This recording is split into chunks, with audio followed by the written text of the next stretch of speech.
Assalamualaikum warahmatullahi wabarakatuh. Perkenalkan, nama saya Nur Hidayah dengan NIM 026. Nah, pada kesempatan kali ini saya akan mempresentasikan materi tentang pasar modal syariah guna untuk menyelesaikan tugas mata kuliah Bank dan Lembaga Keuangan Islam. Nah, selanjutnya apa itu pasar modal syariah?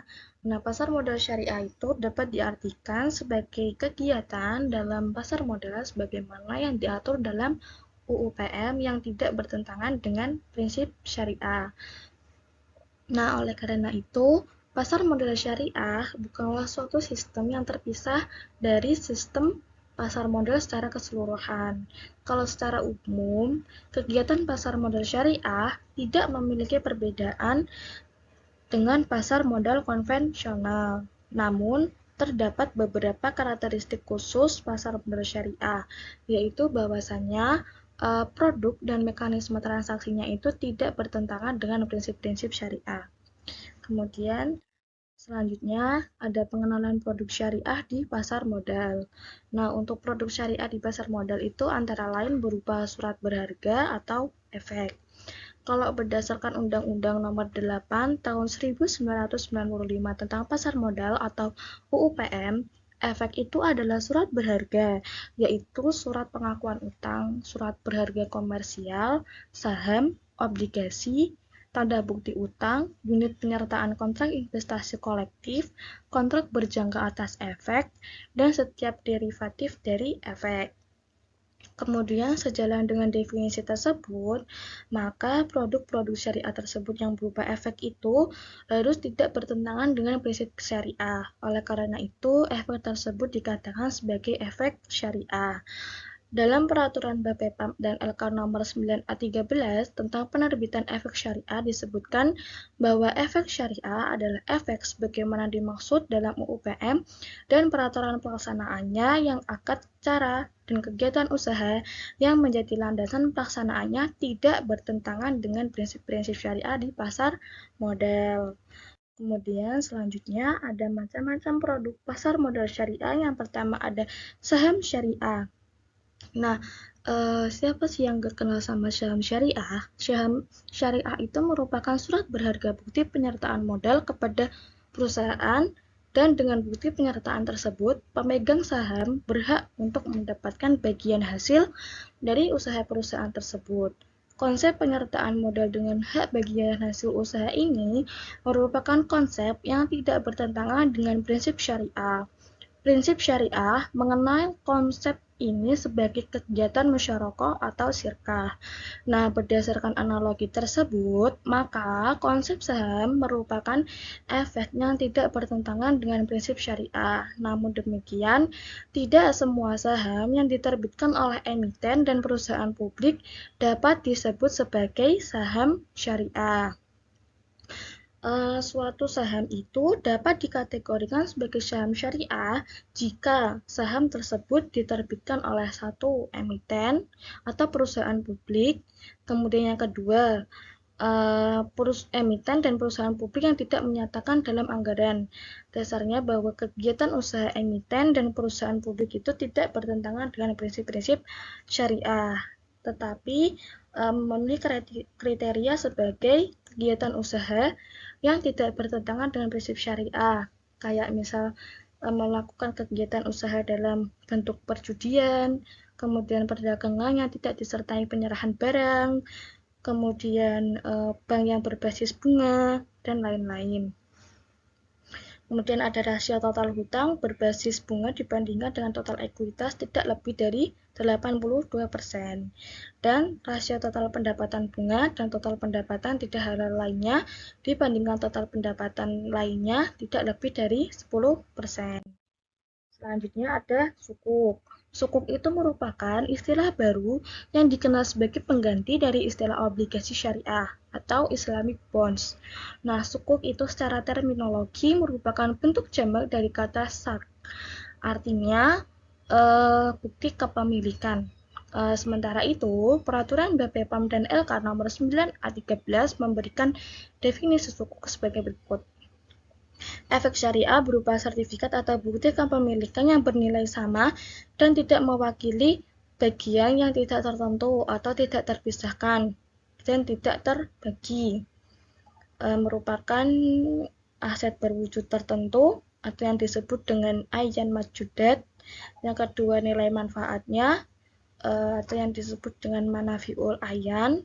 Kemudian yang ketiga, jasanya yang disebut dengan al-qodmat. Dan yang keempat, aset proyek tertentu atau yang disebut dengan maujudat masyiru muayyan. Dan yang terakhir ada kegiatan investasinya yang disebut dengan nasyat istihmarin khosoh. Kemudian ada karakteristik sukuk sendiri, yaitu sukuk memiliki karakteristik yang berbeda dengan obligasi. Sukuk bukan merupakan surat utang, melainkan bukti kepemilikan bersama atas suatu aset atau proyek. Setiap sukuk yang diterbitkan harus mempunyai aset yang dijadikan dasar penerbitan atau underlying asset. Nah, klaim kepemilikan pada sukuk ini didasarkan pada aset atau proyek spesifik. Penggunaan dana sukuk harus digunakan untuk kegiatan usaha yang halal, tidak boleh yang haram ya teman-teman. Kemudian untuk jenis sukuknya, berdasarkan standar syariah AAOFI tentang investment sukuk yang terdiri dari 1. Sertifikat kepemilikan dalam aset yang disewakan. Yang kedua, sertifikat kepemilikan atas manfaatnya. Yang ketiga, sertifikat salam. Yang keempat, sertifikat istisna. Yang kelima, ada sertifikat murabahah. Yang keenam, ada sertifikat musyarakah. Yang ketujuh, ada sertifikat muzaro'ah. Dan yang kedelapan, ada sertifikat musaqah. Yang terakhir, ada sertifikat mughorosoh. Kemudian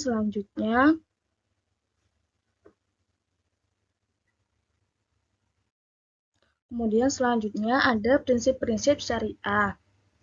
Nah, prinsip-prinsip dalam pasar modal syariah itu tuh ada 4. Yang pertama ada larangan riba, yang kedua ada larangan maisir, yang ketiga larangan goror, dan yang keempat larangan investasi dalam usaha yang haram.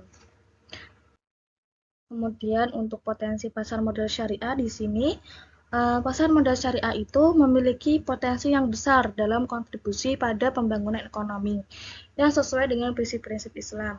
Nah, potensi ini itu mencakup pengembangan ekonomi halal, peningkatan investasi produktif, dan pemberdayaan umat. Kemudian ada pihak-pihak dalam pasar modal syariah. Yang pertama ada pihak emiten, yang kedua ada pihak investor, yang ketiga ada pihak perusahaan sekuritas syariah.